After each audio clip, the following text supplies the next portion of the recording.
Hello friends, I hope आप लोग ठीक होंगे और पढ़ाई सही चल रही होगी। मेरी थोड़ी तबीयत ख़राब चल रही है, गला बैठा हुआ है, लेकिन अब कुछ वीडियोस बनानी है तो बनानी है, तो इस वजह से कर रहे हैं। तो बीच में अगर खांस जाऊं तो इग्नोर करिएगा, ठीक है। अपनी पढ़ाई को आप भी रखिए, मैं भी जितना पढ़ा सकता हूँ मैं आपको पढ़ाता रहूँगा, ठीक है। तो ये 12th पेपर है। पेपर नंबर जैसे हमने 9th से स्टार्ट कर दिया, हमने नंबरिंग शुरू कर दी पेपर में आइडेंटिफाई करने के लिए। 8 अगस्त शिफ्ट 2 2017 टीयर 1 का पेपर है। तो चलिए स्टार्ट करते हैं। एरर डिटेक्शन के क्वेश्चन हैं दो। Hardly had I reach the exhibition where I learn about the major robbery. तो सिंपली आप हार्डली के साथ देखिए, हार्डली का कॉम्बिनेशन हार्डली के साथ क्या लगता है, हार्डली के साथ वेयर नहीं लगता है, वेन लगता है। तो एरर किस में, सेकंड पार्ट के अंदर है, यहाँ पर आपको व्हेन आई लर्नड हो जाएगा। फिर है no sooner did the sun rise when we resume the journey after having a hasty breakfast. तो मतलब बिना समझ में आया सेंटेंस का, सिंपली नो सूनर है तो नो सूनर के साथ आपको पता है कि व्हेन नहीं आता है, THEN देन आता है। तो एरर बहुत सिंपल सी दो एरर्स थी, नो सूनर और हार्डली, मतलब आपके दोनों कंजंक्शन के क्वेश्चंस थे। तो दोनों में एरर क्या है, सेकंड पार्ट के अंदर है। फिर आपके फिल इन द ब्लैंक्स है। फिल इन द ब्लैंक्स में 77 है, he dash to the problem of air pollution in his speech. उसने क्या किया? तो आप देखिए, he mention to the problem, mention the problem हो सकता है, तो मेंशन टू द प्रॉब्लम नहीं हो सकता। तो ये आपका ये ख़त्म हो जाता है। एक्सक्लेम करना यानी कि डिक्लेयर करना, नहीं। Exclaim to the problem of air pollution. Averted का तो मतलब होता है बचना किसी चीज़ से। He averted the mishap, he averted the accident. तो एडवर्टेड इसका आंसर होता है। और एडवर्टेड का मतलब देखिए, हम एडवर्टीजमेंट से एडवर्टीजमेंट, एडवर्ड एडवर्ड का मतलब है रेफर टू इन स्पीकिंग और राइटिंग। किसी चीज़ को आप राइटिंग में या बोलने में आप रेफर करें, उल्लेख करें उसका, तो उसको क्या कहते हैं, एडवर्ड कहते हैं। तो एडवर्टीजमेंट में भी किसी चीज़ का, किसी प्रोडक्ट का क्या होता है, उल्लेख होता है, उसके डिस्क्रिप्शन दिया जाता है, उसको क्यों बाई करना चाहिए ये बताया जाता है। तो एडवर्टेड ही यहाँ पर आएगा। फिर है Rohan is so magnanimous that everyone is always dash to help him in his project. Rohan इतना ज़्यादा मैग्नानिमस है, यानी कि मतलब अच्छे नेचर का समझिए। एग्जैक्ट वर्ड का मीनिंग देख लीजिएगा। मैग्नानिमस मतलब जो आ, देख लीजिएगा, मैंने इसको रिसर्च नहीं किया। मैग्नानिमस पॉजिटिव सेंस में इस्तेमाल होता है।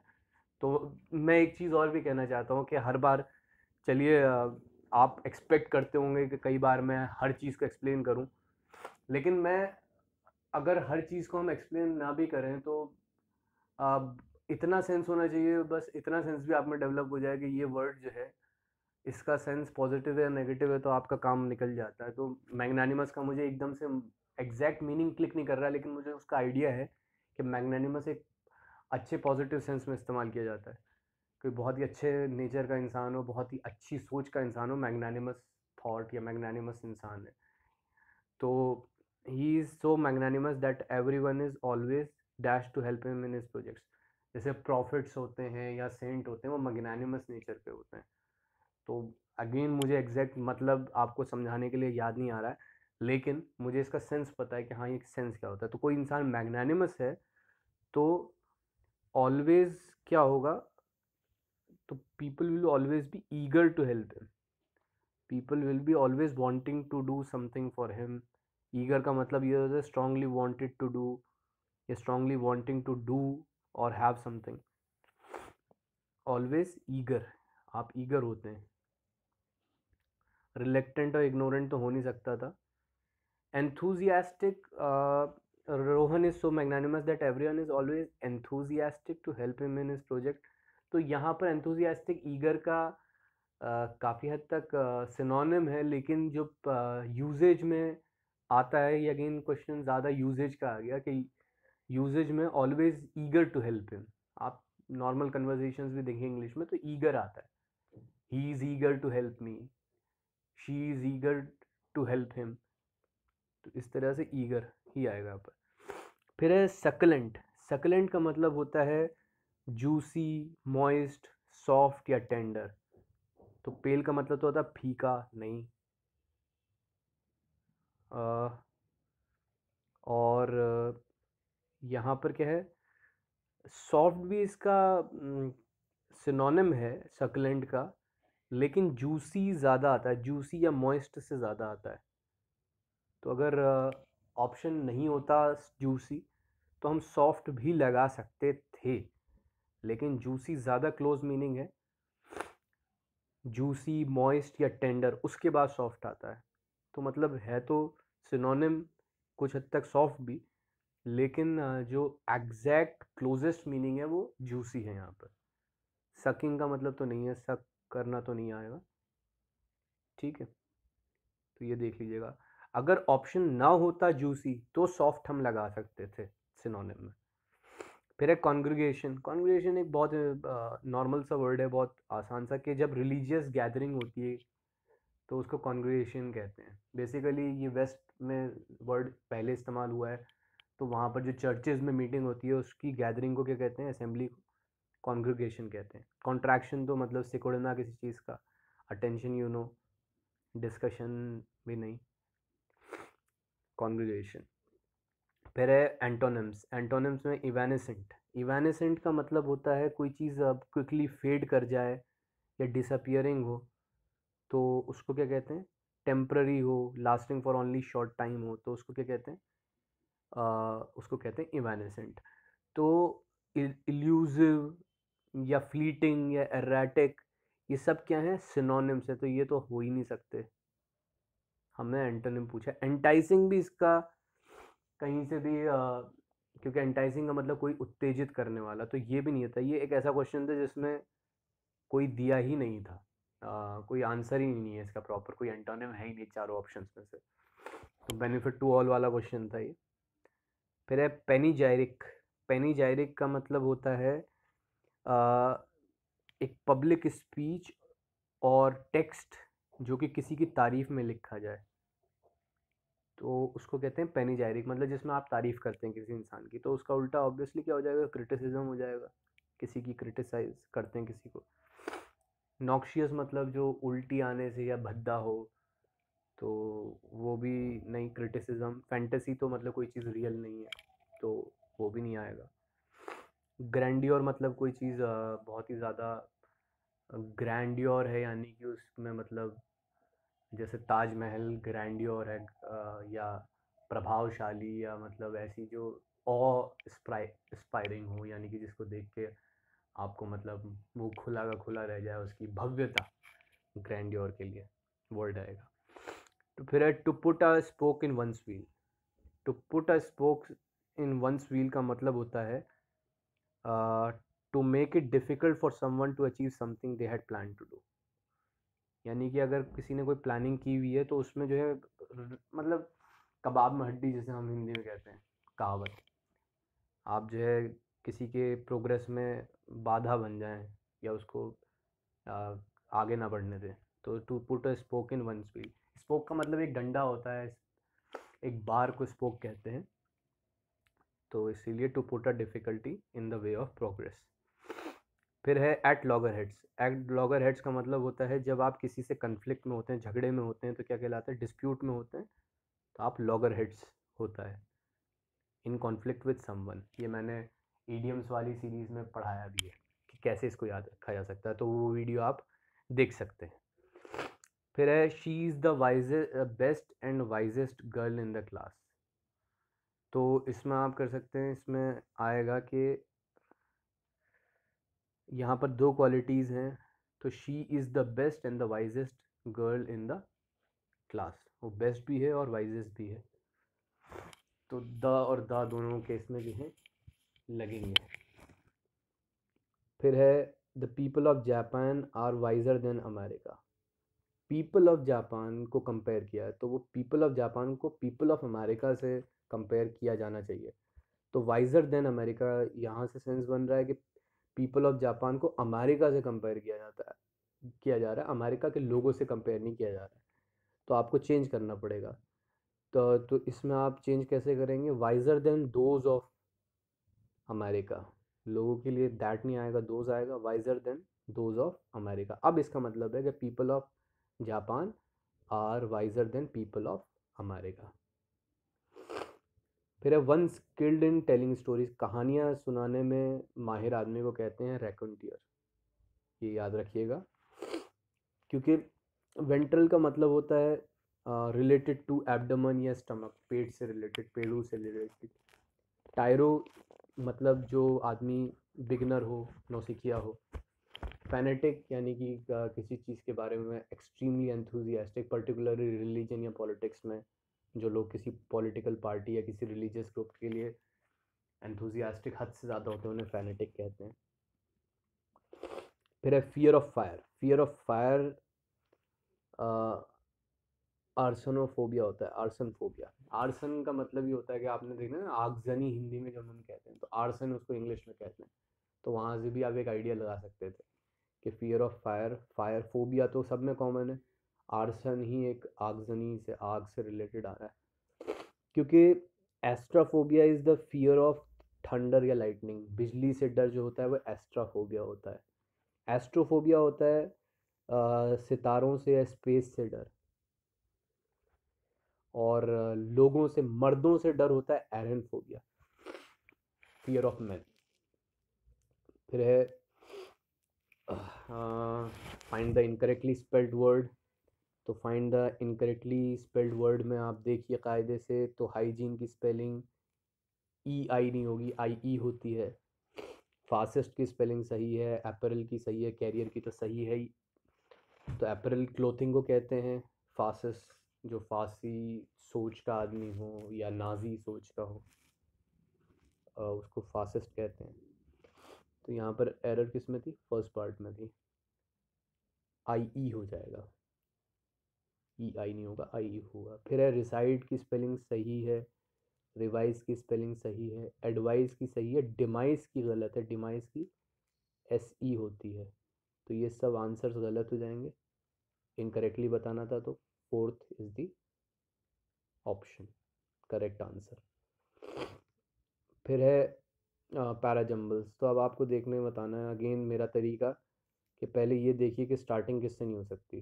तो स्टार्टिंग पी से नहीं हो सकती, आप देख के चलिए, ही से तो स्टार्टिंग हो ही नहीं सकती, ठीक है। फिर है आ, इसके अलावा और क्या आ रहा है, ऑप्शंस में पी है कहीं पर, तो पी है तो यहाँ से पी तो कट ही गया, एक ऑप्शन तो आपने ऐसे ही काट दिया। अब आपको देखना है कि कुछ और आपको मिल सकता है क्या। अगर आप देखें आर और पी साथ साथ आएंगे, क्योंकि आर में स्वामी दयानंद सरस्वती के बारे में बताया गया और he raised his voice against worship. तो आर पी देखिए किस किस में साथ है। तो आर पी जो है एक ही ऑप्शन में एस क्यू आर पी में है, तो उसके अलावा जो है आर पहले आएगा, पी बाद में आएगा, ये भी है।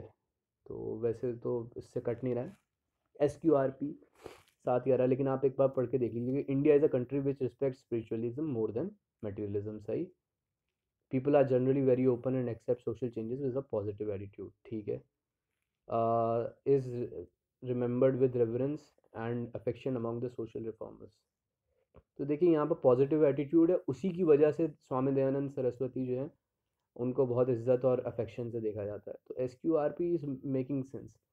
और आप कोई आर के बाद एस आता, फिर पी आता, तो ये third option doesn't make sense, क्योंकि आर के बाद मैं बताया पी, और एस के बाद इंडिया एज अ कंट्री, फिर क्या है, एस पी एक फर्स्ट ऑप्शन बच रहा है, एस के बाद P, India is a country which respects spiritualism much more than materialism, तो उसके बाद ही डजेंट मेक सेंस। तो फर्स्ट और थर्ड वैसे भी कट रहे हैं, ये मैं समझाने के लिए बता रहा हूँ, वरना मेरे हिसाब से तो आर पी आप देखते ही एक ही ऑप्शन था जिसमें आर पी साथ आ रहा था, तो आप उसको लगा सकते थे।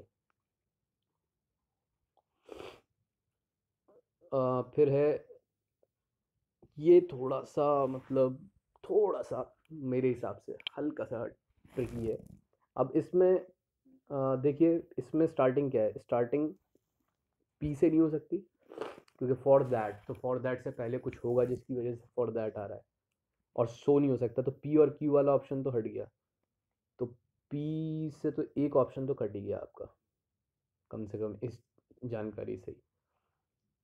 अब स्टार्टिंग किस किस से हो सकती है? एस से हो सकती है, आर से हो सकती है, ठीक है।